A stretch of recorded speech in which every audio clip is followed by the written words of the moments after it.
Bienvenue à ce webinaire de formation, premier webinaire de formation. On a déjà eu un webinaire de présentation, de lancement en fait de la formation à distance. Et donc là, on va rentrer dans le vif du sujet avec une formation au RGPD et aux actions à mettre en place en fonction des objectifs qui sont fixés pour cette année. Donc, merci à tous pour votre participation. Donc, on est à 16 participants voilà, aujourd'hui. Donc, je pense qu'on doit avoir des agents de collectivité ainsi que des élus. Donc, merci pour vos engagements chacun. Alors, une petite précision par rapport à des questions qui nous ont été remontées la dernière fois. Alors, à qui s'adresse le parcours? Il s'adresse bien évidemment aux agents des collectivités, mais aussi aux élus.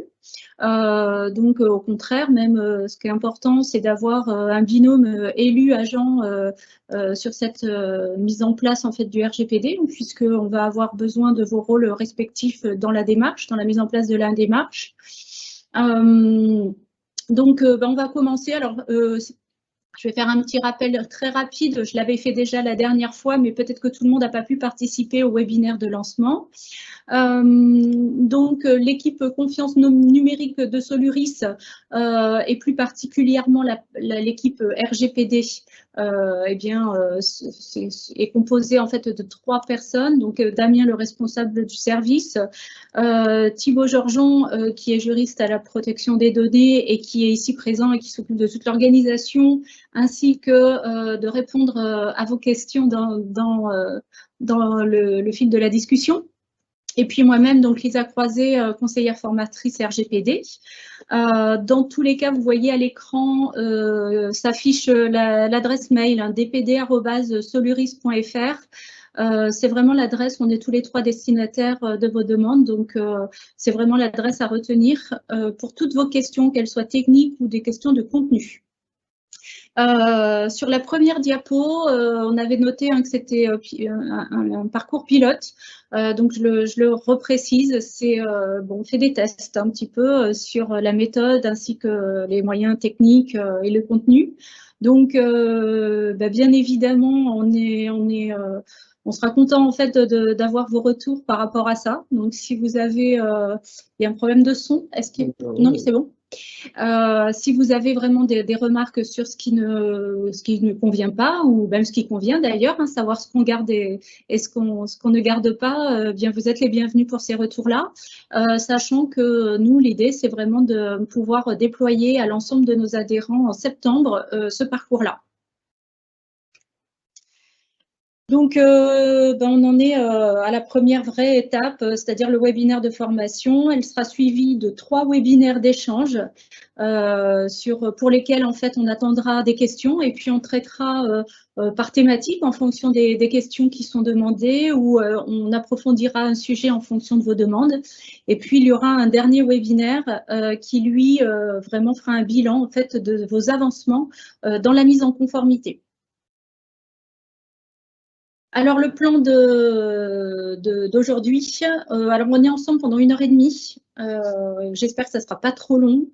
On va faire 3 parties. D'abord, une sur les fondamentaux du RGPD, où là, effectivement, si d'habitude on fait des sensibilisations d'1h30, 2 heures sur ce point-là, là, on ne va pas s'étaler sur toutes ces notions-là.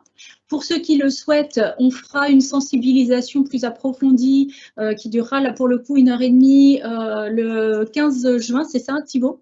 C'est le 15 juin, on aura une sensibilisation un peu plus approfondie. Donc là, on va faire un résumé dans cette première partie. Puis après, on va vous expliquer l'organisation qu'il faut mettre en place, suivi des actions, les 3 actions qui correspondent aux objectifs de 2021, avec des démonstrations pratiques dans Madis pour pouvoir vous mettre en conformité.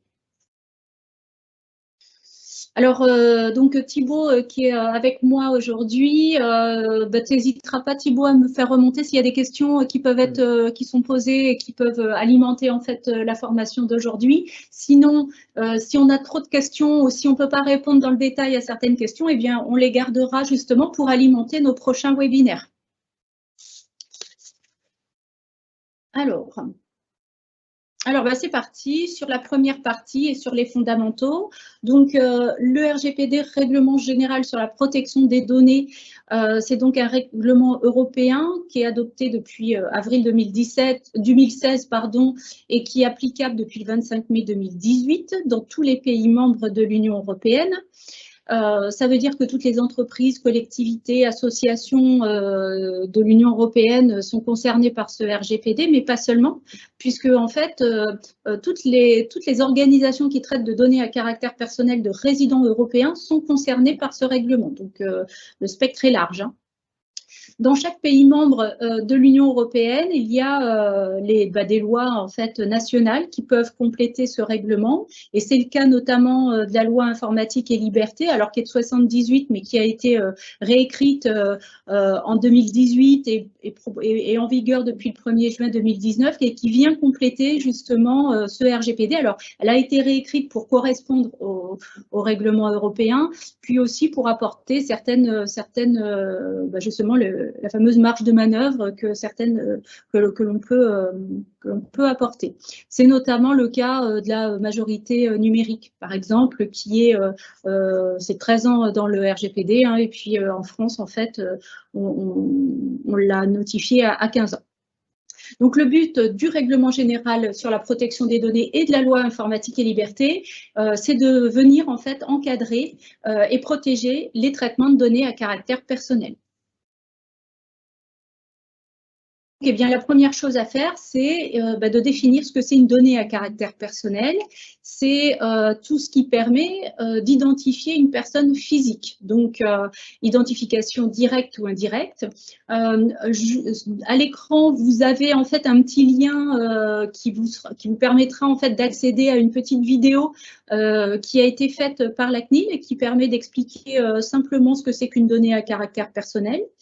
Donc, les données à caractère personnel, c'est toutes les informations en fait qui sont utilisées pour identifier des personnes physiques. Donc, ça va évidemment un nom, un prénom, à un numéro de sécurité sociale, une adresse IP, un numéro d'identifiant sur une facture, par exemple. En fait, ça peut être photo, vidéo, plein de choses. Et puis, dans ces données à caractère personnel, eh bien, on a des données je reviens sur la diapo d'avant, d'identification directe et puis des données d'identification indirecte. Directe, voilà. Identification indirecte, ça veut dire qu'avec plusieurs informations, même si elles ne sont pas des données à caractère personnel en premier lieu, eh bien, recoupées, ça nous permet d'identifier une personne physique. Donc, dans une organisation, et par exemple dans une mairie, on a tout un ensemble de fichiers avec des informations différentes selon chaque utilisation, mais recoupées, eh bien, on peut identifier des personnes physiques. Dans les données à caractère personnel, il y a ce qu'on appelle les données sensibles.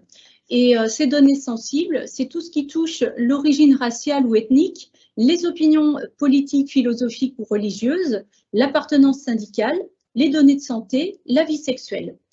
Il est interdit de les recueillir et de les utiliser, sauf dans des cas bien précis, notamment pour tout ce qui est opinion politique, philosophique ou religieuse, dans le cadre des organisations associatives qui traitent justement de ces thèmes-là, eh bien, on peut les utiliser, ou bien après, notamment les données de santé, notamment, eh bien, on a le droit de les utiliser dans le cadre médical.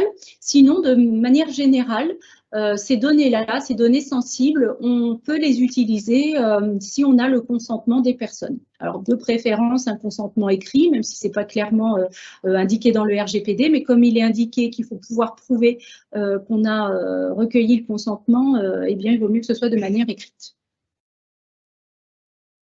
Alors, toutes ces données, eh bien, on va les trouver et les donner, aussi les diffuser sur différents supports. Évidemment, tous les supports que vous connaissez, tels que les ordinateurs, les tablettes ou les téléphones portables, pourquoi pas aussi des assistants vocaux, mais aussi tout ce qui va être objet connecté, les montres connectées, les vidéos, des jouets aussi, enfin tous les outils. Aujourd'hui, on se rend compte que tout est connecté et tout nous permet en fait de collecter et de transmettre des données à caractère personnel. Donc, il faut être vigilant sur tous ces supports-là. Donc, on ne va pas se concentrer uniquement sur un ordinateur ou un téléphone portable, mais surtout l'ensemble en fait des objets connectés de la collectivité. C'est notamment, alors plus particulièrement voilà, sur les ordinateurs et les téléphones portables, eh bien, on va naviguer sur le web. On a mis là, vous reconnaissez sur la droite les GAFAM, Google, Apple, Facebook, Amazon, Microsoft. C'est notamment dans le but d'encadrer les données qui sont collectées justement par ces GAFAM sur les sites Internet que le règlement a notamment été rédigé, mais aussi pour l'ensemble des usages qu'on a aujourd'hui. On laisse tous les jours en fait des données à caractère personnel, que ce soit, enfin vous voyez, que ce soit pour des achats ou nos comptes en banque qu'on gère maintenant en ligne, ou toute la partie administrative que l'on fait de plus en plus sur des sites Internet. Et donc, il faut être très vigilant sur ces données-là et sur la façon, nous, en tant que collectivité, dont on collecte ces données et qu'on les sécurise.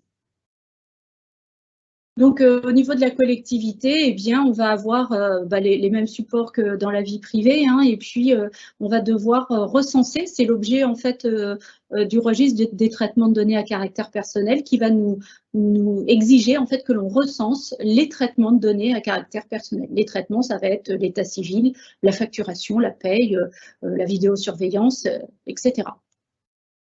Donc, on en arrive à la définition officielle d'un traitement de données à caractère personnel.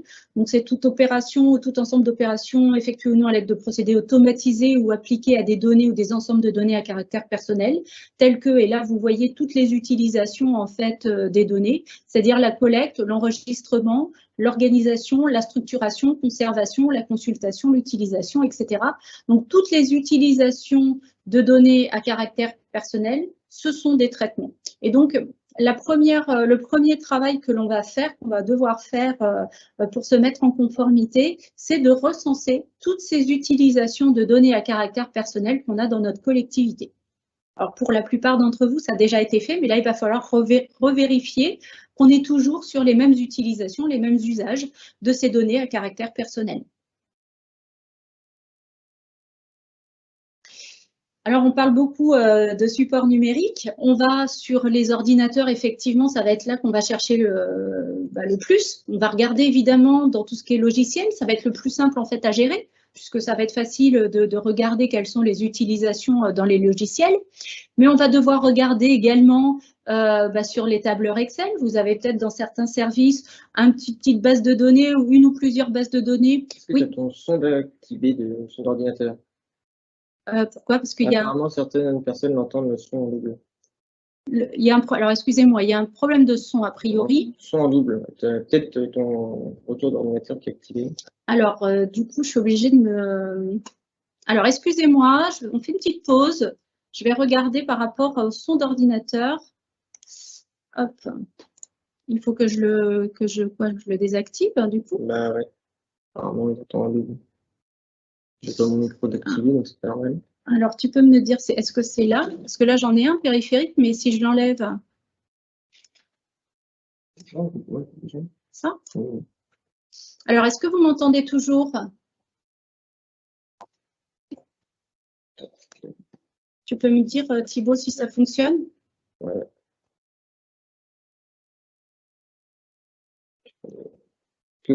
Est-ce que vous nous entendez encore? Est-ce que vous nous entendez toujours, du coup? Non? Bon, je remonte le son un petit peu. Est-ce que vous nous entendez? Ah, c'est bon. Oui, c'est bon. Entend. Alors, du coup, il y a plusieurs personnes qui sont concernées par un double son. Il y en a qui n'ont pas de problème. Il y en a qui n'ont pas de problème. Donc, ça vient peut-être… regardez, vous, de votre côté. Oui, ils s'entendent très bien. Oui. Peut-être vous reconnecter pour les personnes qui ont le son en double. Ok, les autres, ça marche. Pour les autres, ça fonctionne. Ok, donc je repartage. Hop. On en était là, hein, voilà. Donc je disais que voilà, il va falloir aussi creuser du côté du tableur Excel qui nous sert à recenser nos bases de données et puis avoir des utilisations ciblées dans nos services. Mais il va falloir recenser aussi éventuellement des enregistrements, des photos, etc. Des transmissions, il va falloir dans le recensement que l'on va faire identifier à qui on va transmettre justement ces données. Et puis vous voyez la pile de classeurs sur la diapo, ça veut dire aussi que les données à caractère personnel, on ne va pas se concentrer uniquement sur la donnée numérique, mais aussi les données papier. Donc elles sont concernées aussi par ce recensement. Il faut les sécuriser, alors d'une manière différente, mais tout autant. Et donc le travail de mise en conformité RGPD va concerner vraiment l'ensemble de ces traitements de données à caractère personnel. Et donc, après avoir fait ce premier recensement, après avoir listé l'ensemble des traitements de données à caractère personnel, on va devoir vérifier si ces traitements sont conformes. Et on va s'appuyer sur 6 fondements. Donc, le premier, c'est le principe de licéité, c'est-à-dire que chaque traitement, tous les traitements que vous avez dans votre collectivité doivent reposer sur une base légale. On va faire un zoom juste après sur les différentes bases légales qui peuvent être retenues pour fonder un traitement. Le deuxième, c'est le principe de finalité. Les finalités d'un traitement, c'est à quoi me sert ce traitement-là? Pourquoi j'utilise ces données-là? Quelles sont les finalités, les objectifs de ce traitement? Et elles doivent évidemment correspondre à la base légale qui est indiquée. Au niveau de la finalité, vous pouvez avoir une finalité, puis après des sous-finalités. On verra tout à l'heure que, en général, pour structurer notre registre des traitements, on va prendre l'organigramme de la structure. On va avoir, par exemple, je ne sais pas, 6 ou 7 grands services. Et après, dans chaque service, eh bien, on va avoir des sous-finalités. Hein, donc, par exemple, les ressources humaines, vous allez avoir de nombreuses sous-finalités, puisqu'il y a la gestion de la paie, il y a la gestion des carrières, il y a la gestion des plannings, etc., etc. Il y a beaucoup de sous-finalités. Le principe de proportionnalité et de pertinence, les données en fait que vous collectez dans le cadre de ces traitements doivent être proportionnées, on va dire, c'est-à-dire qu'elles doivent, vous ne devez pas demander plus d'éléments que nécessaire.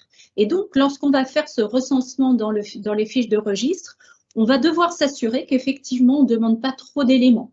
On doit pouvoir justifier que chaque donnée collectée, à quoi va nous servir chaque donnée collectée. Ça, c'est cette fameuse notion de proportionnalité et de pertinence. Le principe de durée limitée de conservation, on n'a pas le droit de conserver ces données de façon illimitée. Alors, vous allez voir que dans certains cas, oui, on pourra conserver certains traitements, certaines données parce que les archives ou parce qu'une loi nous oblige en fait à les garder de façon illimitée. Mais autrement, on doit déterminer une durée de conservation. Et on doit la maîtriser, cette durée, parce qu'on doit être en mesure de dire à la personne concernée combien de temps on va garder ces données-là. Ça peut être une durée fixe. Par exemple, j'ai gardé vos données 1 an et au bout d'1 an, en fait, vos données seront supprimées. Ou bien une donnée qui peut être relative à la durée d'un traitement. Par exemple, quand on fait un paiement en carte bancaire, eh bien, la durée de conservation du numéro de carte bancaire, c'est le temps du paiement. Voilà. Et après, il y a certains sites qui vous demandent effectivement de garder le numéro de carte bancaire. Là, dans ce cas-là, il faut demander votre consentement. Ils ne peuvent pas le garder sans vous le demander. Le principe de sécurité et de confidentialité. Alors, sur la partie confidentialité, c'est vrai que nous, le retour qu'on a, c'est que, voilà, du fait de vos métiers, la confidentialité, en général, il n'y a pas trop de soucis à ce niveau-là. Vous maîtrisez bien le sujet, puisque ça fait partie des fonctions de base des agents de la fonction publique, qu'ils soient titulaires ou contractuels. Donc, cette notion-là, elle est assez bien gérée. Et là, le principe de sécurité, ça, c'est une autre partie qu'il faut bien assurer aussi, puisque les mairies, les communautés de communes, les syndicats ont l'obligation en fait de sécuriser les données. Ça veut dire que s'il y a un défaut de sécurité, on pourrait, les structures pourraient être sanctionnées parce qu'elles n'ont pas suffisamment sécurisé les données à caractère personnel. enfin, le principe des droits des personnes. Il y a différents droits, les personnes ont différents droits dans le cadre de la protection des données.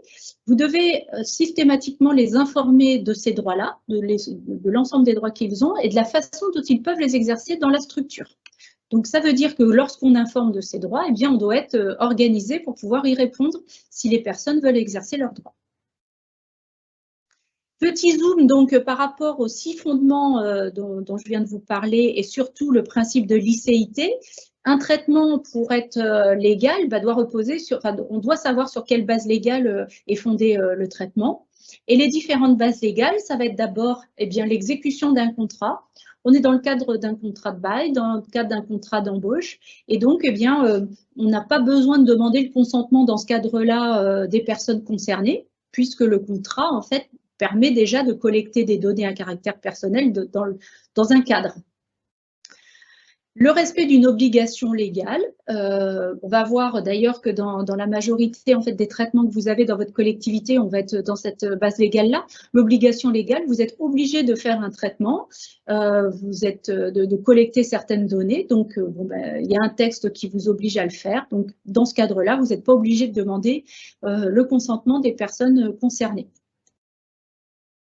La mission d'intérêt public, alors à la différence de l'obligation légale, vous n'êtes pas obligé de mettre en place ce traitement-là, mais vous êtes autorisé. C'est-à-dire qu'il y a il y a des textes qui vous autorisent à mettre en place un traitement de données à caractère personnel. Donc, dans ce cadre-là, vous n'êtes pas obligé non plus de demander le consentement des personnes, mais vous devez bien préciser effectivement que vous êtes dans le cadre d'une mission d'intérêt public et quel texte vous autorise à avoir ce traitement. L'intérêt vital, donc celui-ci très peu utilisé puisque l'intérêt vital, c'est par exemple lorsque vous collectez des données de santé dans le cadre de l'intérêt vital justement d'une personne. Normalement, si la personne est en mesure de donner son consentement, on va recueillir le consentement de la personne. Mais si elle n'est pas en mesure de donner son consentement, dans ce cas-là, on pourra dire que vous avez collecté ou transmis des données à caractère personnel très sensibles dans le cadre de cet intérêt vital-là. C'est par exemple le cas de personnes qui seraient dans le coma et qui ne pourraient pas donner leur consentement pour transmettre des données de santé au secours. Et enfin, le consentement, si on n'est pas dans le cadre d'un contrat, si on n'est pas dans le respect d'une obligation légale, ni dans le cadre d'une mission d'intérêt public ou qu'on n'est pas dans l'intérêt vital, dans ce cas-là, il faudra demander le consentement de la personne concernée. Et encore une fois, je précise, de préférence par écrit, pour pouvoir le justifier. Il faut toujours pouvoir justifier qu'on a bien recueilli le consentement de la personne. Alors, dans Madis, donc le logiciel qui va nous servir à gérer la mise en conformité, vous trouverez aussi l'intérêt légitime. On ne vous le présente pas en fait en général parce que c'est un intérêt en fait qui est très peu utilisé dans le cadre des collectivités locales, qui peut éventuellement être utilisé dans certains cas, notamment la partie sécurité informatique, par exemple. Ça peut être l'intérêt légitime, mais en général, on ne l'utilise pas. C'est pour ça qu'on vous en parle, parce que vous allez le voir, mais on va essayer de l'utiliser vraiment avec parcimonie. Donc, ce qu'on va devoir faire, c'est recenser les traitements de données à caractère personnel. Et puis, pour chaque fiche de traitement, c'est-à-dire pour chaque activité de traitement, on va se poser la question, quelle est la finalité de ce traitement? On va dire quel est le nom du traitement, quelle est sa finalité, quelle est sa base légale? Qu'est-ce que je demande comme données à caractère personnel? Est-ce que ce n'est pas trop demandé? Combien de temps je garde ces données? Qu'est-ce que j'en fais au bout de cette durée-là? Est-ce que je les supprime? Est-ce que je les archive, etc. Est-ce que je sécurise suffisamment ces données-là? Donc, en fonction de, est-ce qu'elles sont sur un logiciel? Comment elles sont sauvegardées? Est-ce qu'elles sont aussi dans mon placard? Est-ce que l'armoire ferme à clé, etc. Et est-ce que sur ce traitement-là, quand je fais la collecte des données, par exemple, les personnes sont bien informées de leurs droits et de la manière dont elles peuvent les exercer au sein de la structure?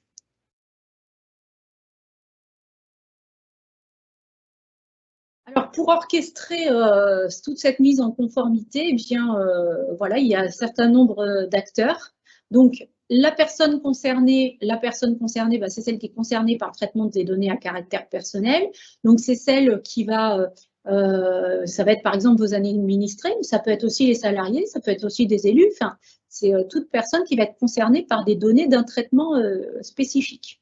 Cette personne, elle peut s'adresser directement à la mairie, elle peut demander quelles sont les données à caractère personnel que vous avez sur elle, mais elle peut aussi saisir la CNIL, elle peut aussi saisir une juridiction. Au niveau de la mise en conformité propre, on va avoir le responsable du traitement, donc la personne qui va engager la responsabilité de la structure. Donc dans les mairies, ça va être monsieur ou madame le maire, ou alors dans les autres structures, communautés de communes ou syndicats, on va avoir monsieur ou madame la présidente. Avec eux, donc, on va avoir le délégué à la protection des données, c'est celui qui va conseiller, qui va donner des informations et tout un ensemble d'outils pour se mettre en conformité. Lui, il a vraiment ce rôle de conseil, mais pas de décision. La décision, elle appartient quand même au final toujours au responsable du traitement. Et enfin, le référent opérationnel ou référent RGPD, ben, c'est l'agent de la collectivité qui va agir en quelque sorte en binôme avec le délégué à la protection des données pour mettre en place la partie opérationnelle du RGPD. Voilà. Alors, la mise en conformité au RGPD, elle concerne évidemment le responsable du traitement, mais elle va concerner aussi l'ensemble des structures avec qui vous allez travailler, notamment les sous-traitants. C'est-à-dire que vous allez travailler avec des structures qui vont agir pour votre compte sur des données à caractère personnel. Il va falloir s'assurer que l'ensemble de ces sous-traitants soient bien conformes aussi au RGPD. Donc, juste petite précision par rapport au délégué à la protection des données. Ça peut être une personne en interne qui est désignée, ça peut être aussi une personne externe. Donc là, dans notre cas, dans votre cas, vous avez choisi Soluris comme délégué à la protection des données externe, hein, donc c'est une personne morale et mutualisée, c'est-à-dire qu'on est mutualisé pour l'ensemble des structures qui nous ont désignés.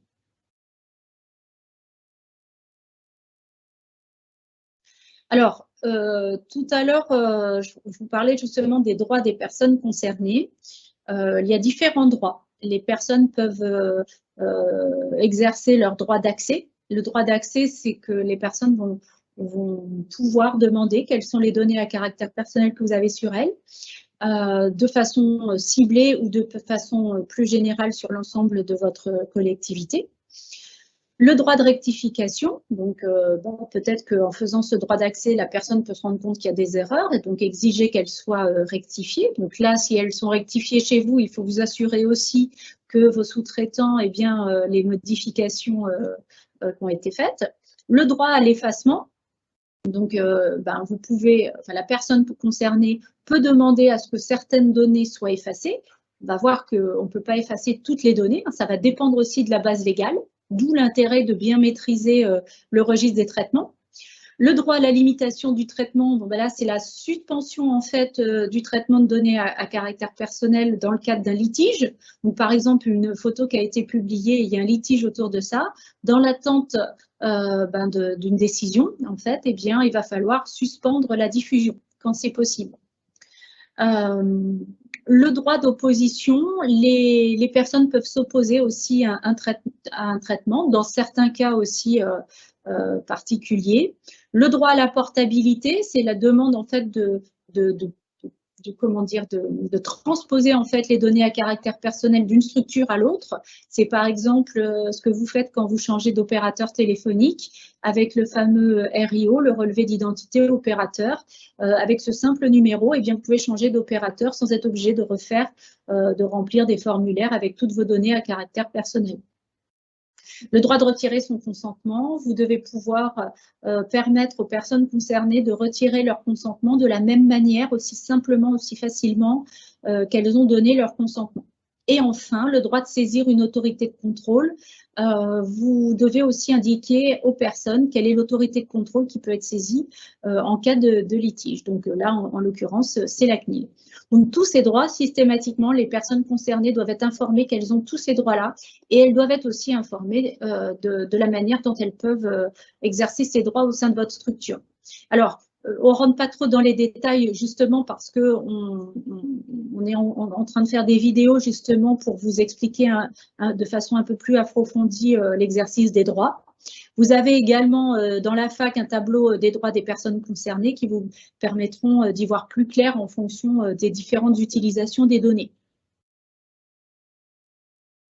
Alors, les obligations des collectivités. On a vu les droits des personnes concernées. Maintenant, quelles sont les obligations des collectivités? Alors, désigner un délégué à la protection des données, ça, vous l'avez déjà fait, hein, puisque vous avez signé un contrat avec Soluris. Créer les registres et les tenir à jour. Donc là, c'est grisé parce que ça fait partie des objectifs 2021. Mettre en place des mentions d'information, bien là aussi, ça fait partie de nos objectifs. Sensibiliser les élus et les agents, c'est pas grisé, mais c'est vrai qu'on va faire des sensibilisations, des webinaires qui vont vous permettre aussi d'avancer dans ce sens-là. Sécuriser les données, réaliser un bilan et définir le plan d'action annuel, permettre l'exercice des droits des personnes, ça fait partie aussi des objectifs de cette année, organiser la gestion des violations de données, programmer une analyse d'impact si nécessaire. Donc, cette analyse d'impact, il faudra pouvoir déterminer quand on va faire les fiches de traitement si on est sur des traitements à risque ou non. Et quand on est dans un traitement à risque, eh bien, il faudra faire des analyses un petit peu plus poussées. C'est les fameuses analyses d'impact. Documenter la conformité, ça c'est très important aussi, puisqu'il faut justifier de toutes les démarches que l'on fait dans le cadre de cette mise en conformité et faire vivre la démarche. Ça veut dire qu'on doit y revenir chaque année sur cette mise en conformité. C'est la raison pour laquelle, pour ceux qui ont déjà réalisé leur registre des traitements, cette année, en fait, eh bien, vous allez devoir le revoir, c'est-à-dire que vous n'allez pas tout réécrire, mais revoir chaque fiche pour vérifier que les données qui sont dedans, la façon dont vous utilisez ces traitements de données à caractère personnel, eh bien, les usages sont toujours les mêmes qu'en 2018 ou 2019. Je vérifie l'heure. Voilà. Okay. Alors, les risques en cas de non-respect du RGPD, donc des sanctions. Les sanctions, ça peut être, pour les entreprises, c'est 4% du chiffre d'affaires mondial maximum, ou bien pour le reste des structures, 20 millions d'euros d'amende. Il peut y avoir aussi des sanctions pénales, 50 prisons et 300 000 euros d'amende. Des sanctions civiles pour indemniser les dommages des personnes. Et également une sanction pas financière, mais l'image de la collectivité qui peut être détériorée. Si effectivement vous laissez fuiter des données, par exemple sensibles, parce que vous n'avez pas suffisamment sécurisé ces données-là, eh bien l'image de la structure sera largement compromise. Voilà, donc là, c'était la première partie sur les fondamentaux. On va poursuivre avec la deuxième partie sur l'organisation.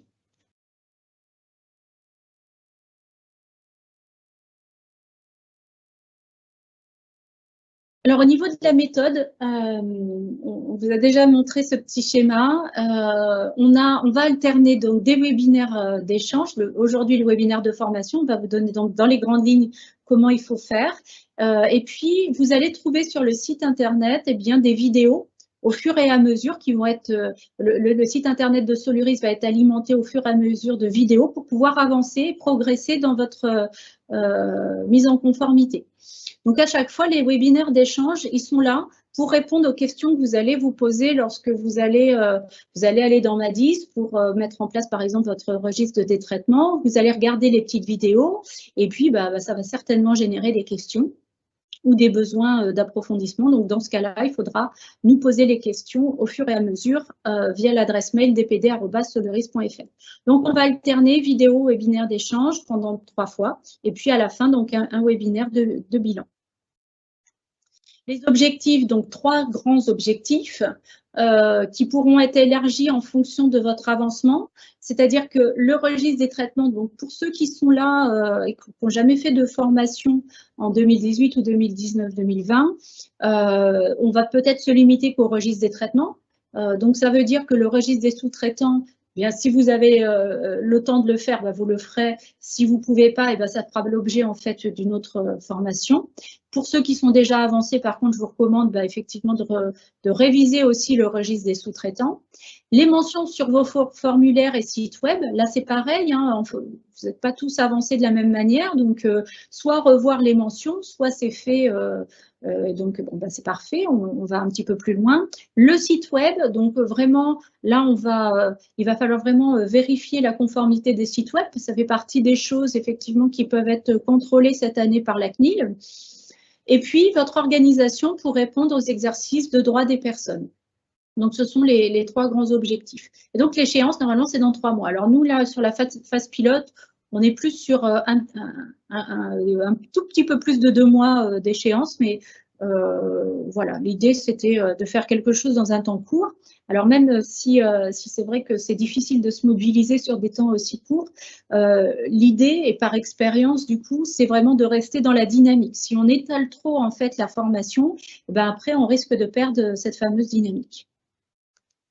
Alors, les outils, donc Madis, on vous en a déjà parlé. Donc, normalement, pour participer à ce webinaire de formation, vous avez dû tous vérifier votre connexion à Madis avec votre adresse mail, votre mot de passe.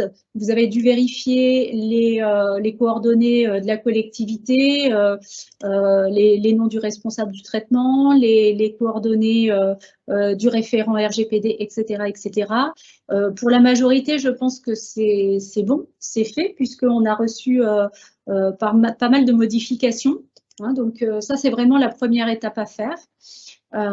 Les autres outils, bah, c'est les vidéos et les enregistrements des ateliers et puis des webinaires qui seront mis en ligne sur le site de Soluris. Et puis, vous avez des modèles de documents qui vont aussi vous accompagner et qui sont proposés aujourd'hui dans la fac, donc l'espace adhérent de Soluris. Le suivi météo, pardon. On vous a expliqué la dernière fois qu'on allait faire un bilan, puis là aujourd'hui aussi, on va avoir le dernier webinaire de bilan qui va nous permettre de mesurer votre avancement. Comment on fait pour mesurer? Eh bien, par rapport aux objectifs qui sont donnés, on a 6 indicateurs. La structuration du registre des traitements, le registre des traitements relus et mis à jour, les procédures d'exercice des droits des personnes, la politique de protection des données à jour, et les mentions sur les formulaires, et la conformité du site web. Donc, ces indicateurs-là, on va s'assurer dans Madis qu'ils ont bien été cochés, en fait. Hein. Je vais vous expliquer justement juste après comment on va faire. Donc, ces indicateurs, ils ont été intégrés dans vos comptes Madis, dans les actions de protection. Donc, quand vous vous connecterez à Madis, que vous allez cliquer dans Actions de protection, vous allez voir, alors, vous n'aurez peut-être pas tout de suite ces actions-là, donc je vous conseille de cliquer sur cette petite flèche-là pour remettre dans l'ordre alphabétique et vous allez arriver voilà, sur la liste des actions de protection qui vont correspondre aux objectifs de cette année. Donc là, la liste que je viens de vous citer, pardon. Lorsque vous aurez mis en place une action de protection, là par exemple la conformité des sites web, vous cliquez sur l'action, voilà, vous cliquez sur modifier. Donc là, vous vous assurez d'écrire ce que vous avez fait, d'indiquer le nom et le prénom du référent RGPD ou du responsable de l'action si c'est une personne qui est différente. Et puis, sur la partie de droite, vous avez, donc là, aujourd'hui, elle est non appliquée. On vous a basculé, en fait, toutes ces actions de protection, on les a mis non appliquées. On vous les a planifiées pour au plus tard. On a mis le 24 juin pour vous donner une échéance. Et donc, eh bien, il faudra cliquer sur appliquer une fois qu'elle sera faite. Donc, vous cliquerez sur appliquer. Et bien sûr, vous n'oublierez pas de valider en cliquant sur soumettre. Donc ça va nous permettre de mesurer en fait votre avancement. Et donc, dans Madis, vous devrez cocher ce statut appliqué à chaque action terminée pour toutes ces actions-là, ces actions qui correspondent aux objectifs.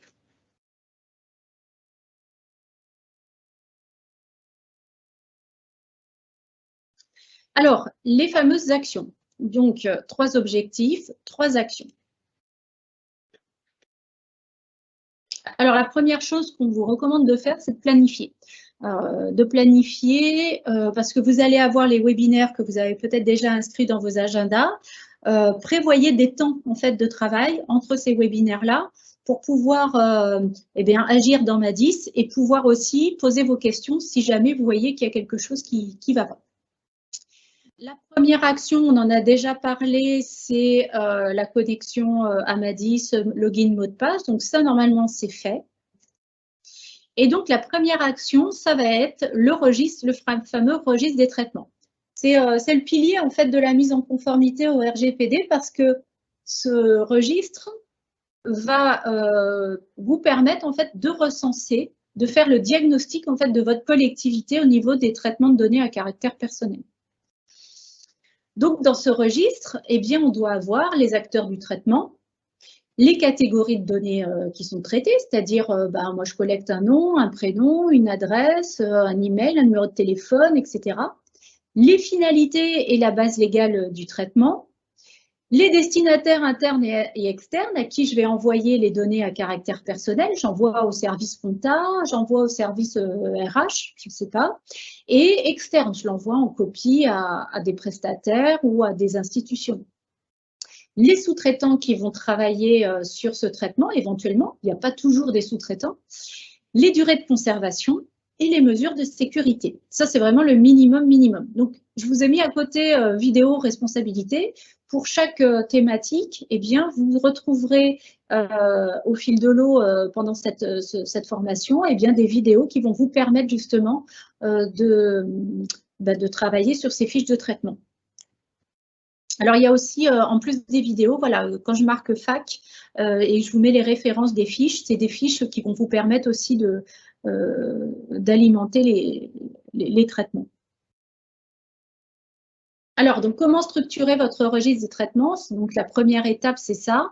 C'est là, alors, c'est pas aujourd'hui, je pense que c'est demain, hein, Thibaut, que vont être désactivées toutes les fiches. Toutes les fiches de traitement vont être désactivées et donc il va falloir une à une les remettre dans votre registre des traitements. C'est-à-dire qu'on a tout un ensemble de fiches de traitement qui sont pré-remplies, donc qui commencent toutes par 2021 modèle plus le nom de la fiche de traitement. Et donc, vous allez, parmi toutes ces fiches, il y en a 25, je crois, à peu près. À chaque fiche, vous allez dire, celle-ci, je l'ai dans ma collectivité, celle-ci, je ne l'ai pas, je n'y touche pas, celle-ci, je l'ai, etc. Donc, comment on va faire? Je vais vous montrer. Donc, quand vous allez vous connecter dans Madis, vous allez cliquer sur traitement. Donc là, quand vous cliquez là, ça veut dire que vous rentrez dans votre registre des traitements. Vous n'allez donc, ne vous inquiétez pas pour ceux qui ont déjà travaillé sur le registre de traitement. Là, rien ne s'affiche quand vous cliquez sur le registre des traitements. Elles sont juste en fait dans les traitements inactifs. Donc, vous allez cliquer dans voir les traitements inactifs.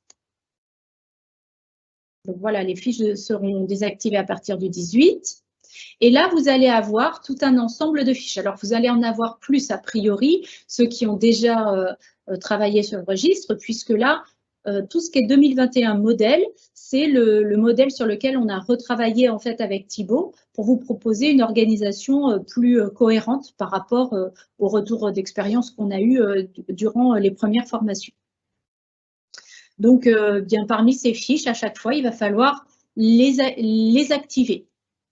Donc, par exemple, gestion de l'état civil, on clique dessus, on l'a dans la collectivité, on clique sur le traitement. On va aller dans modifier parce que là, vous voyez que, eh bien, elle est en rouge, là, c'est marqué inactif. On va passer de statut d'inactif à actif et puis on va cliquer à chaque fois sur soumettre pour valider le changement.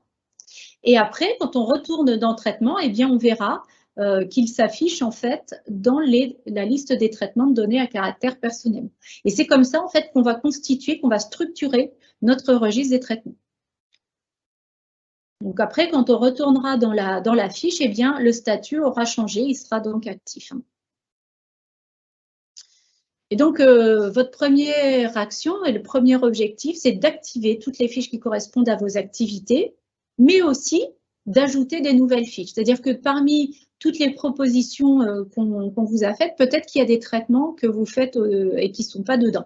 Donc, dans ce cas-là, vous allez cliquer donc toujours dans le registre des traitements, vous cliquez sur « Nouveau traitement » et donc ici, au minimum, il va falloir remplir là ce qui est entouré en rouge, donc nommer le traitement, décrire en fait les finalités du traitement, noter en fait la base légale qui correspond à ce traitement-là. Si vous hésitez sur les bases légales, bon, vous pouvez, alors vous êtes obligé, tout ce qui est en rouge, vous êtes obligé de le cocher, sinon vous ne pourrez pas enregistrer le traitement. Donc vous prenez la base légale qui vous semble la plus pertinente, et puis surtout n'hésitez pas à nous poser des questions par rapport à la base légale qu'il faut cocher.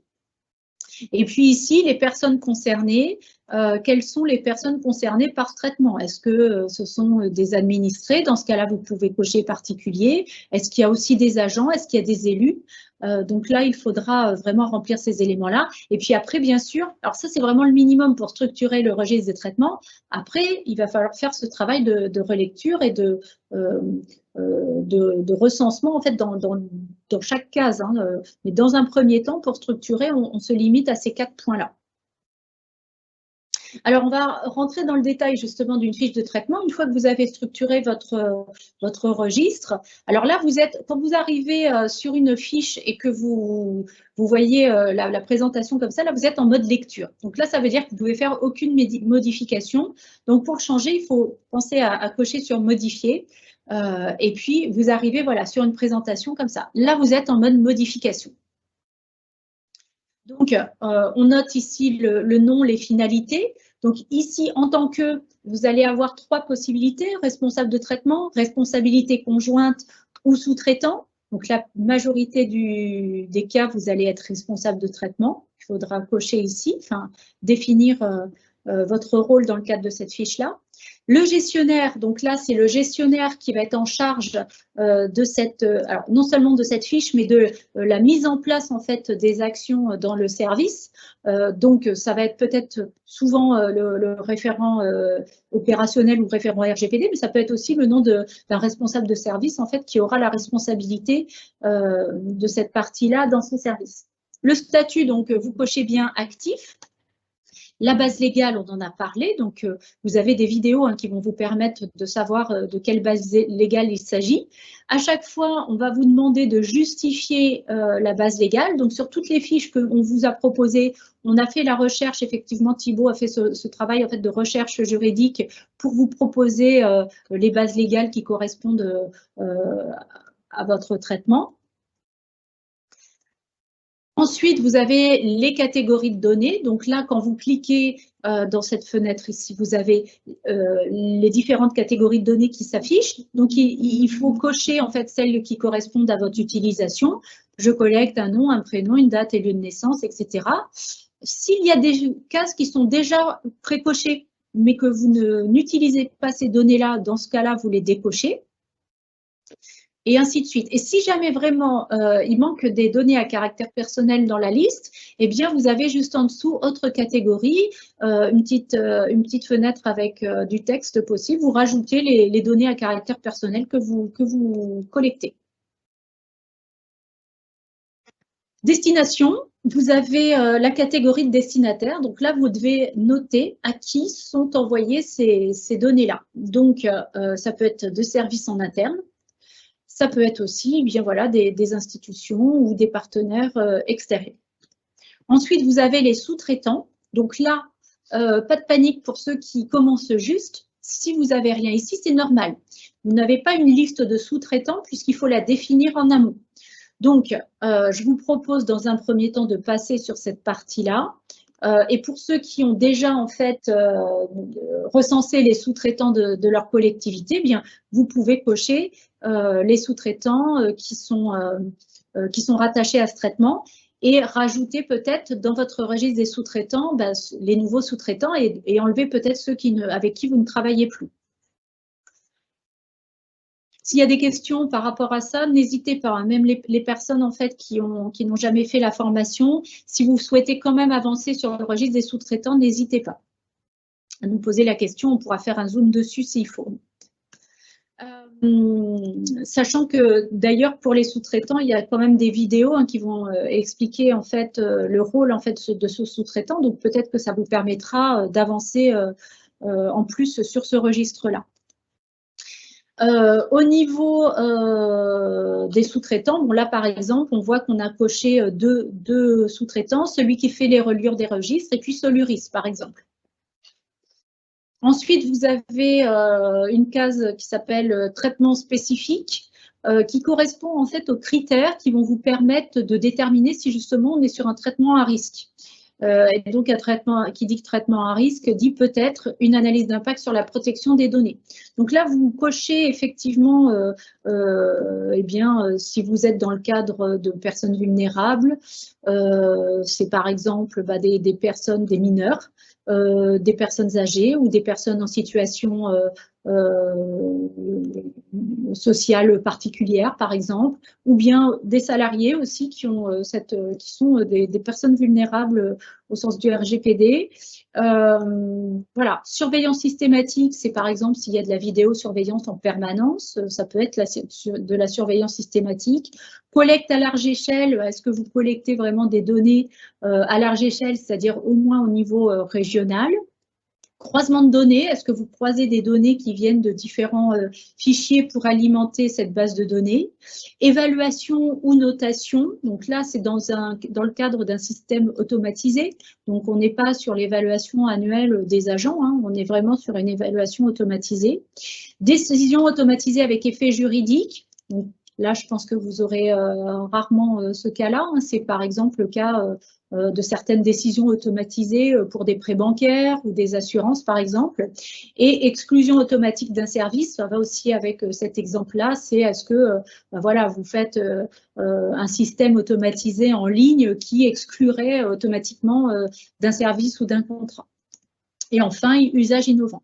Donc, vous allez très certainement, très peu souvent cocher ces cases-là, mais ça peut arriver. Donc, cette partie-là, de toute façon, on l'abordera en détail dans d'autres formations, et notamment, je pense, en 2022. Donc, vous inquiétez pas si ce n'est pas tout coché ici. Le détail des personnes concernées, donc là, évidemment, vous cochez les particuliers. Donc, enfin, si par exemple, vous avez des particuliers, si vos administrés sont concernés par ce traitement, vous pouvez préciser, donc vous cochez la case, et ici, vous pouvez préciser les administrés de votre commune, par exemple. Les agents, par exemple, si c'est un traitement dans lequel il y a des administrés, il peut y avoir des agents qui vont traiter des agents du service qui vont traiter ces données-là. Il peut y avoir des élus, il peut y avoir des entreprises. Nombre de personnes concernées, c'est en tout. Combien de personnes concernées sont concernées par ce traitement de données? Le logiciel ou les logiciels, vous allez parfois avoir plusieurs choses, des logiciels que vous avez, mais aussi des outils tels que le pack office, etc., etc. Si vous avez un traitement papier, ce qui est probable, vous cochez aussi cette case. Puis, au niveau des délais de conservation, vous avez deux choses. Soit vous avez déjà un délai de conservation qui est fixe, que vous maîtrisez, et dans ce cas-là, vous remplissez cette case-là, et ici, vous notez nombre de jours ou nombre de semaines, nombre d'années. Et si ce n'est pas le cas, vous cochez dans autre délai et vous pouvez noter. Alors attention, on note ici ce qu'on fait réellement. C'est-à-dire que si aujourd'hui il n'y a pas de gestion de conservation qui est faite, eh bien vous notez pas de gestion de délai de conservation. Là, on a marqué, on est dans le cadre de l'état civil, je crois. Donc, la durée d'utilité administrative est de 75 ans et le sort final est la conservation. Donc, ça, ce sont les archives qui vous font les préconisations de conservation de ces documents-là. Et on a deux tableaux qui sont mis à disposition, d'ailleurs, dans la fac pour vous aider à gérer ces délais de conservation. Mais aujourd'hui, si vous ne les gérez pas avec une procédure précise, on met qu'il n'y a pas de gestion de durée de conservation. Donc, le sort final, donc là, vous devrez indiquer le sort final. L'origine des données, est-ce que c'est de la collecte directe ou de la collecte, ou est-ce que vous êtes procuré ce fichier par un autre moyen? Et enfin, les moyens de la collecte. Est-ce que c'est un formulaire papier? Est-ce que c'est un formulaire web, etc. Enfin, les mesures de sécurité et de confidentialité. Donc là, si vous utilisez un logiciel, eh bien, est-ce que vous vous loguez et est-ce qu'il y a un mot de passe pour accéder à ce logiciel? Est-ce que vous savez s'il y a des mesures de traçabilité, Est-ce qu'on peut savoir qui s'est connecté, quand, à quelle heure? Est-ce qu'il y a des procédures de sauvegarde, voilà, internes, externes, voilà. Les mises à jour, est-ce que vous faites des mises à jour régulièrement, automatiques? Et autres, n'oubliez pas que ça ne concerne pas seulement les ordinateurs et leur sauvegarde, mais aussi tous les documents papier. Donc, une armoire qui ferme à clé et anti-feu, par exemple, c'est une mesure de sécurité. Enfin, vous avez 3 cases à cocher. À tout moment, il est possible de ressortir les personnes habilitées. Donc, ça va vraiment être sur les accès. Quelqu'un qui, est-ce que vous savez qui donne l'autorisation en fait d'habiliter telle ou telle personne à accéder à ce traitement-là. La personne ou la procédure donc, qui permet d'ouvrir les comptes est clairement identifiée. Donc, c'est là qu'on va cocher cette case-là. Les spécificités de sensibilisation liées à ce traitement sont délivrées. Est-ce que les personnes qui utilisent ce traitement-là sont sensibilisées? Alors, je me suis un peu trompée entre les deux premières. À tout moment, il est possible de ressortir les personnes habilitées, c'est-à-dire qu'on peut savoir qui peut accéder au traitement. Et la deuxième, la personne ou la procédure, c'est qui peut donner les autorisations d'accéder à ce traitement. Vous avez une dernière partie dans la fiche de traitement qui s'appelle documents associés. Ici, bon, souvent, vous allez avoir aucun document associé au départ. Ça, c'est vraiment pour justifier en fait d'un traitement ou d'une action de protection. On va y apporter des preuves. Et donc, pour cela, on ira dans les documents. L'onglet documents, vous gérez ici toutes les preuves. Donc, vous n'accédez pas au justificatif directement via votre fiche de traitement, mais via l'onglet documents. Je vais vous montrer rapidement comment faire, bien que en fait on l'ait déjà fait dans le tuto Madis, dans la vidéo tuto Madis, vous avez un petit zoom en fait sur cette partie-là, mais je vais vous montrer quand même comment faire. Donc là, dans Documents, vous cliquez sur cet onglet-là. Vous cliquerez ensuite sur Ajouter une preuve. Et puis, vous arrivez sur cette fenêtre ici. Vous allez cliquer dans… Alors, vous mettez le nom en fait de la preuve. C'est trop rapide. Des messages qu'on fait, c'est trop rapide. Ah, c'est trop rapide. Pardon. D'accord. On revient un peu en arrière pour poursuivre. Alors, on reprend d'où? Donc là, alors vous inquiétez pas parce que là, c'est vrai que j'en parle très très vite, tout simplement parce que c'est déjà dans des vidéos et que normalement, voilà, vous pourrez vous aurez accès en fait au PowerPoint et donc vous pourrez faire défiler les fiches qui vous donnent en fait la démarche à suivre pour enregistrer des preuves. Donc, vous cliquez dans Documents. Là, c'est la partie Gestion des documents. Vous cliquez ensuite sur Ajouter une preuve pour ajouter un justificatif. Et ici, vous allez compléter ici le nom de la pièce justificative. Et ça sera mieux expliqué dans le tuto, hein, puisque là, ce n'était pas vraiment l'objet de la formation. C'était juste pour vous montrer, pour que vous ayez une vision d'ensemble. Vous le rattachez en fait ensuite à une thématique, puis vous rattachez le document comme preuve avec choisir un fichier là, et enfin vous l'associez à une thématique. Donc là par exemple, je ne sais pas, vous voulez mettre un justificatif d'une action de protection, eh bien vous allez cliquer ici pour rejoindre en fait le document justificatif. Et après bien sûr, on clique sur soumettre pour enregistrer le document. Et après, vous pouvez le retrouver dans le document auquel il a été rattaché. Par exemple, traitement, vous avez gestion de l'état civil, vous cliquez dedans, et là, dans les documents associés, vous avez la pièce que vous venez de joindre. Ne vous inquiétez pas si ce n'est pas clair, j'avais pas trop prévu au départ de vous parler de ça, puis après je me suis dit que j'allais en parler, mais c'est tout expliqué dans un tuto.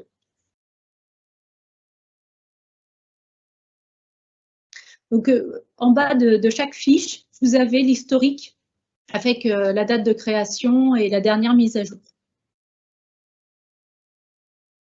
Donc ça, c'est la première action. Il nous en reste 2. Je regarde l'heure en même temps, il est 15h30, donc il ne faut pas traîner. Alors, c'est vrai qu'1h30, c'est court pour expliquer tout ça.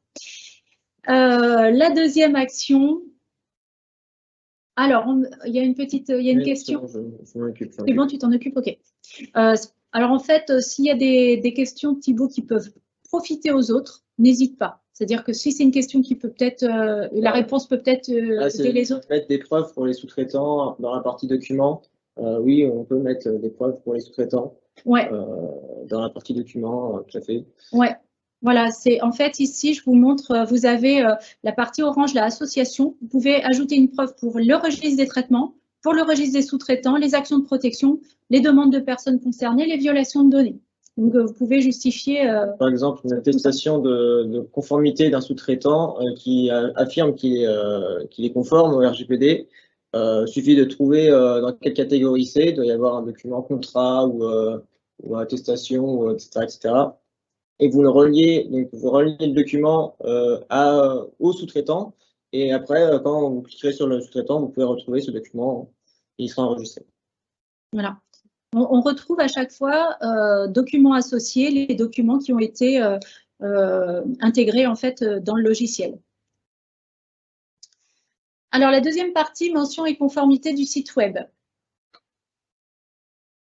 L'objectif, c'est d'informer les personnes. C'est une obligation de les informer de leurs droits et de la façon dont ils peuvent les exercer au sein de la collectivité. Et la deuxième, c'est la conformité au niveau de la protection des données, en tout cas du site web.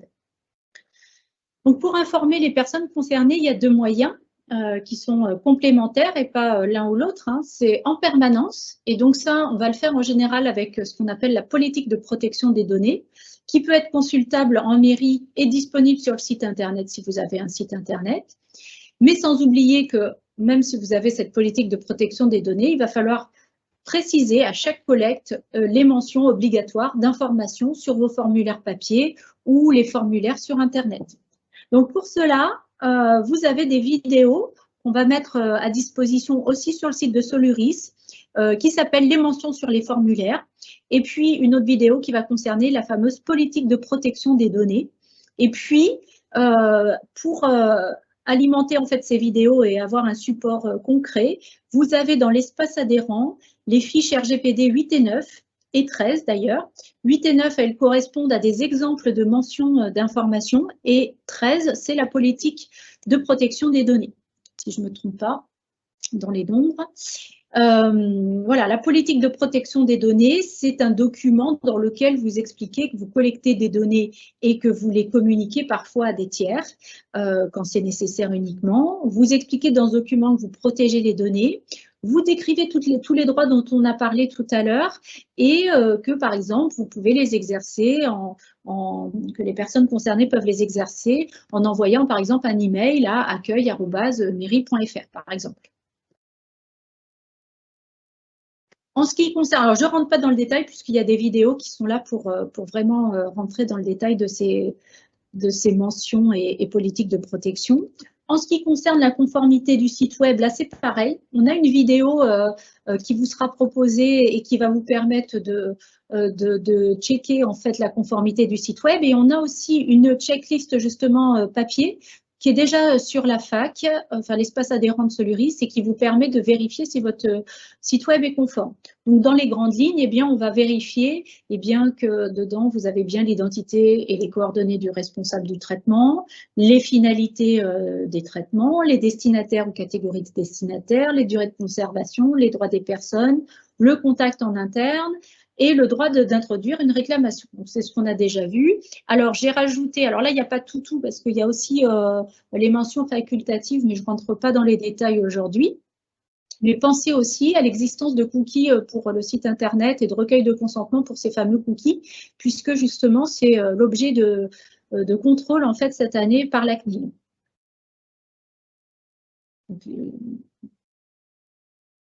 Enfin, l'action numéro 3, l'objectif, ça va être donc l'exercice des droits des personnes. Là, c'est pareil, on ne va pas rentrer non plus dans le détail puisque eh bien, les droits, c'est d'informer, donc vous allez avoir les vidéos mentions, de permettre aux personnes d'exercer leurs droits. On a une vidéo gestion des droits des personnes aussi qui vous sera proposée. S'organiser pour gérer les demandes avec la mise en place de procédures, le respect des délais, hein, puisque lorsqu'on a une demande en fait d'exercice de droit, on doit répondre dans le mois qui suit. Et puis, répondre de façon claire et simple. Là, on vous propose, alors ça c'est nouveau, ça a été récemment mis sur l'espace adhérent. On vous propose 3 modèles en fait de réponse. pour répondre à des demandes de droit d'accès, rectification, etc. Donc, sur cette partie-là, sur l'exercice des droits des personnes, pourquoi on doit s'organiser? Parce que tout simplement, les personnes peuvent à tout moment vouloir exercer leurs droits auprès de votre collectivité, et c'est vraiment facilité par la CNIL, puisque la CNIL propose des modèles pour pouvoir exercer leurs droits. C'est-à-dire que vous voyez ce qui s'affiche, en fait, c'est une copie d'écran en fait, du site de la CNIL qui vous propose de remplir les champs du formulaire pour personnaliser votre courrier, et puis au final, qui vous permet de générer un courrier, donc on va dire officiel, auquel vous devez répondre dans un délai d'1 mois. Donc là aussi, hein, la source, c'est la CNIL. Répondre à une demande de droit d'accès, par exemple, eh bien, vous voyez que toute personne peut obtenir des informations la concernant. Donc, quelqu'un peut vous envoyer le courrier, comme ce courrier-là, et vous demander, ben voilà, quelles sont les données que vous collectez sur moi, combien de temps vous les gardez, à qui vous les envoyez. Et vous pouvez vous demander une copie de ces données, quel que soit le support de conservation. Donc, dans ce cas-là, vous devez vérifier quand même qui est le demandeur, puisqu'il ne faut pas, c'est la personne concernée hein, qui peut recevoir ces informations et personne d'autre, enfin, sauf dans des cas vraiment très particuliers, cas de tutorat par exemple, ou de tutelle, pardon, ou le responsable légal dans le cadre d'un mineur par exemple. Donc, si nécessaire, vous pouvez vérifier qui est le demandeur. Donc, par exemple, avec un numéro d'identification, si c'est simple pour vous de vérifier son identité, pas de souci. Si vous avez un doute, vous pouvez demander la carte d'identité, mais ça ne doit pas être systématique. Ensuite, vous devez demander vous pouvez demander si la demande concerne des données spécifiques ou des données toutes les données de la personne, c'est-à-dire la personne, elle peut vous demander qu'est-ce que vous avez sur moi dans votre collectivité, ça veut dire que tous les services sont concernés, ou alors, par exemple, est-ce que vous pouvez me donner les catégories de données qui sont collectées dans le cadre de l'urbanisme, par exemple. Donc, dans tous les cas, même si vous avez une demande très globale, vous pouvez faire préciser s'il y a un traitement spécifique qui les intéresse. Vous devez vérifier que la demande ne concerne pas un tiers, hein, donc voilà. Et vous devez répondre à la demande donc dans un mois, dans un délai d'1 mois. Vous pouvez avoir, alors c'est 8 jours maximum pour les données de santé, mais vous pouvez avoir un délai de 3 mois maximum si la demande est complexe. Vous pouvez refuser si la demande est infondée ou excessive ou si les données ont déjà été effacées. Dans tous les cas, c'est noté, voilà, vous devez informer la personne sous 1 mois maximum. C'est-à-dire que quelqu'un qui vous demanderait une demande un peu complexe à laquelle vous avez besoin d'un délai complémentaire, répondez-lui quand même dans le délai d'1 mois que vous avez besoin de ce délai supplémentaire. Donc, là, on a vu l'exemple du droit d'accès, mais ça peut être voilà, le droit de rectification. Par exemple, on vient de déménager, on souhaite que soit mise à jour la nouvelle adresse dans les fichiers, ou alors on ne souhaite plus recevoir votre bulletin municipal par mail. Donc, ça, c'est le droit de retirer son consentement. Ou bien, je souhaite que vous effaciez toutes mes données à caractère personnel de vos logiciels, et ça, c'est le droit à l'oubli. Donc, soyez très vigilants par rapport à ce droit-là, puisqu'on ne peut pas le faire à toute demande, on ne peut pas répondre à cette demande à chaque fois, puisque vous avez des obligations réglementaires de conserver certaines données, et même si c'est la personne concernée qui vous le demande, vous n'aurez pas l'autorisation de les supprimer. Donc, à chaque fois, lorsque vous aurez une demande de droit d'accès, vérifiez bien la demande de l'administré, qu'elle correspond bien à une demande fondée, à qualifier le demandeur, ensuite qualifier la demande, puis réaliser l'action et l'enregistrer dans Madis. Dans Madis, vous avez un onglet qui s'appelle « Demande » et qui va vous permettre de recenser les fameuses demandes de personnes concernées.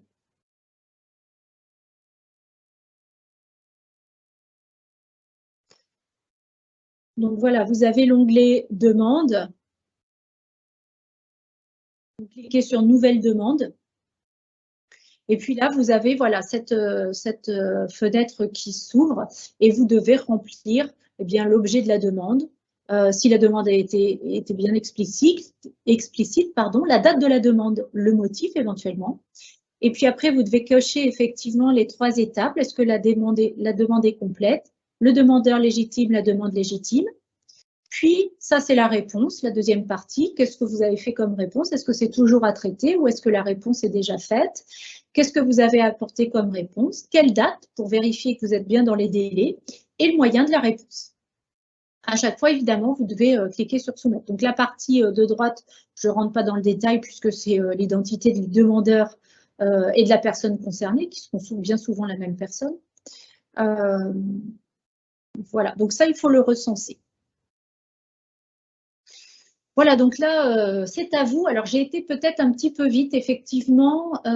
Du coup, si vous avez des questions et si vous voulez qu'on revienne sur certains éléments, n'hésitez pas. Il nous reste une vingtaine de minutes. Vous avez sur le site de Soluris une feuille de route qui vous permet en fait de voir tout ce qu'il faut faire dans le cadre de votre mise en conformité. Dans cette feuille de route, en fait, on a les 3 objectifs qui sont notés, le registre des traitements, les mentions conformité site web et l'exercice des droits.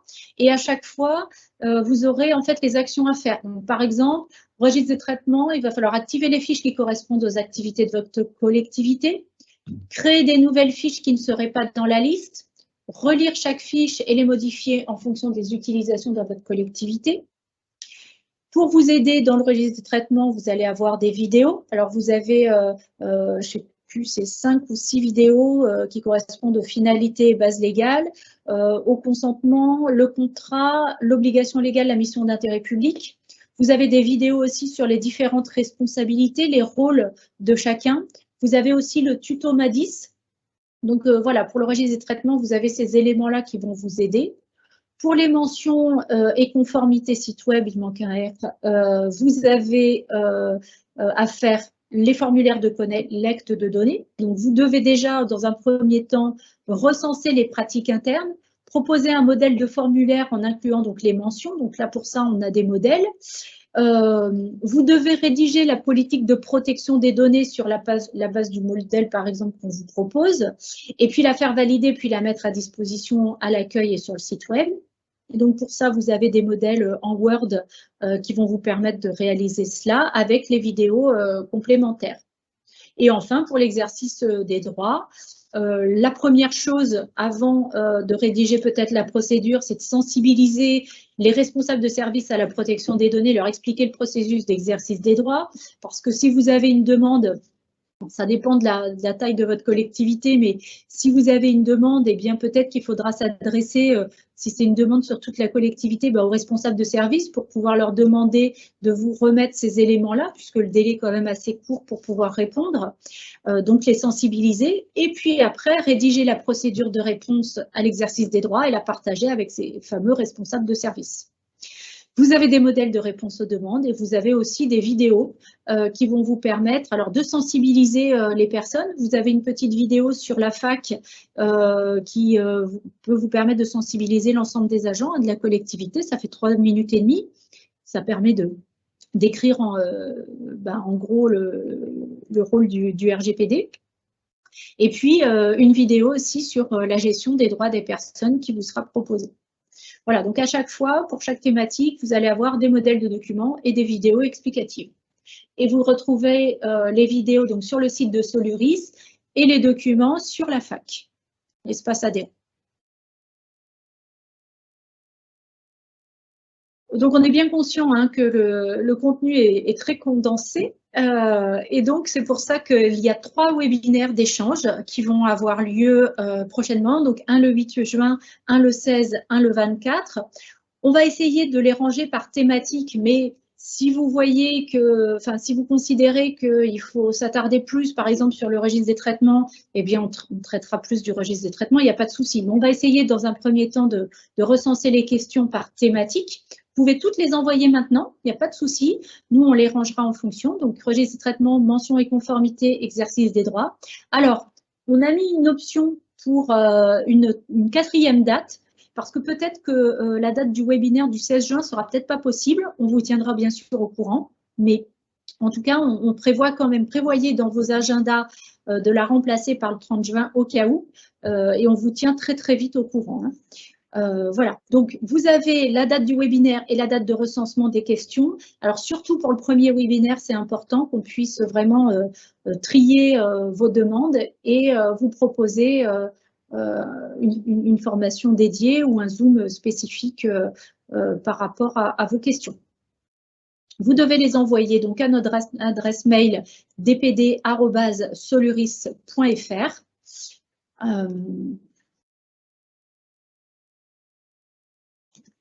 Et voilà, le webinaire est terminé. Alors, je vois qu'il y a des échanges. Est-ce que… Juste, là, j'ai une dernière question. Oui, dans l'espace adhérent, il y a tous les documents dans la base documentaire du RGPD et sur le site internet de Solaris. Je peux vous mettre le lien, si je retrouve. Je vais vous mettre le lien. Là, il y a toutes les vidéos et le parcours. Tu veux prendre la main pour montrer? Non, ça marche comme ça. Voilà. Sur le lien que je vous donne, donc vous trouverez le parcours avec les vidéos, avec la feuille de route qui va bientôt être ajoutée, avec donc le webinaire, le premier webinaire de lancement qui a eu lieu en avril, le deuxième webinaire de formation qui va arriver dès qu'on aura fini de découper un peu et de mettre le support avec. Et les vidéos qui vont suivre, pour l'instant, il n'y en a que 2 sur le site, mais il devrait bientôt y en avoir plus rapidement. Ça devrait être une question de temps, ça devrait être assez rapide. Voilà. Voilà, les vidéos, de toute façon, les premières qui vont être mises en ligne, elles vont concerner principalement le registre des traitements. Hein, donc, ça va concerner les bases légales, les finalités, les bases légales, les différentes bases légales. Donc, on va se concentrer là-dessus. Et puis, après, vont suivre avec les responsabilités, donc les acteurs de la mise en conformité, et ainsi de suite. En fait, dans l'ordre vraiment de ce que je vous ai présenté dans le parcours. Elles seront mises en ligne en fonction de l'avancement du montage de ces vidéos, justement. On vous enverra des mails assez régulièrement pour vous dire que telle vidéo est sur le site, voilà, le webinaire est désormais sur le site, il est diffusé, etc., etc. On vous tiendra informé. Mais n'hésitez pas à y aller de temps en temps. Ça se trouve, il y aura des vidéos qu'on n'aura pas le temps. Voilà. Il y aura plusieurs vidéos qui seront en même temps et on n'aura pas forcément le temps de vous prévenir à l'avance. Donc ça se trouve, vous verrez 2 vidéos en même temps. On vous préviendra que 2 vidéos sont sorties, mais il y en a une qui est sortie 2 jours avant. Et voilà, on va peut-être essayer de grouper aussi pour pas que ça soit dans les spams. Mais voilà, on va vous tenir au courant quand les vidéos sortiront. On va essayer de faire des mails groupés pour pas vous envoyer des mails tous les jours. En fait, parce qu'il y a à peu près une vingtaine, je pense, de vidéos. Alors, de petites vidéos, hein, vous inquiétez pas, c'est des vidéos qui peuvent faire 1 minute, 2-3 minutes parfois. Ça peut aller, je crois, jusqu'à 7 minutes, mais en général, c'est quand même assez court parce que justement, on a fait volontairement des vidéos très courtes et très ciblées pour que vous puissiez piocher en fonction de vos besoins.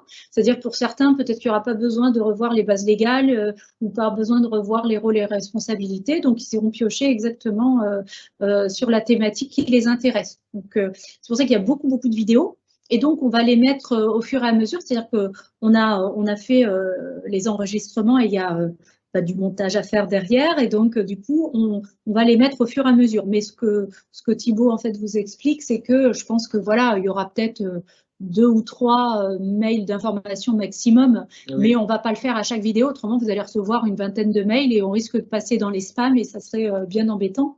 Donc, on vous informera quand elles seront vraiment toutes mises en place par rapport à chaque thématique. Mais parfois, il y aura 1, 2, 3, 4 vidéos qui seront déjà en place. Voilà. Je vois qu'il est 48. On a peut-être été un petit peu vite parce qu'on souhaitait correspondre vraiment au timing. J'espère que c'était pas trop vite.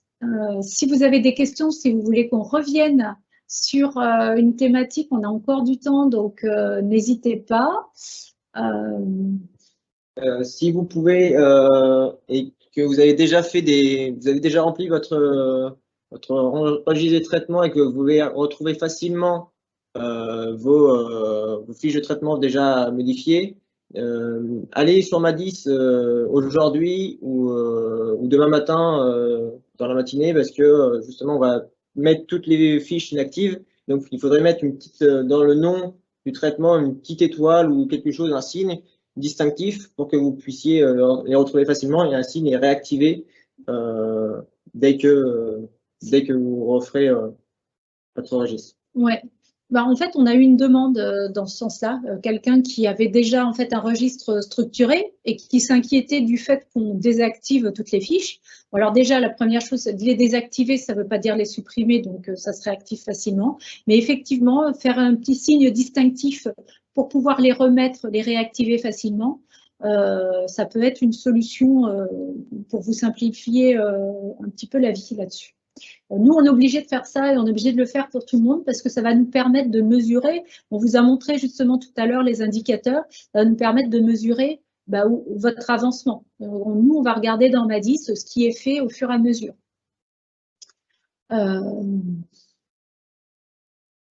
Bien, bah écoutez, s'il n'y a pas de questions, je ne vois pas de questions dans le fil de la discussion. Eh bien, je vous remercie pour votre participation. On est dans l'attente vraiment de vos retours pour le contenu, bien évidemment, mais aussi pour la partie organisation, etc. J'ai bien noté que ça allait un peu vite. Voilà. Peut-être qu'on supprimera des éléments qui ne sont peut-être pas utiles. Si vous avez des propositions à faire, eh bien, n'hésitez surtout pas. Voilà. Je vous remercie. Je vous souhaite une bonne fin de journée. Et puis, à très bientôt dans le prochain webinaire donc, qui aura lieu le 8 juin. Merci.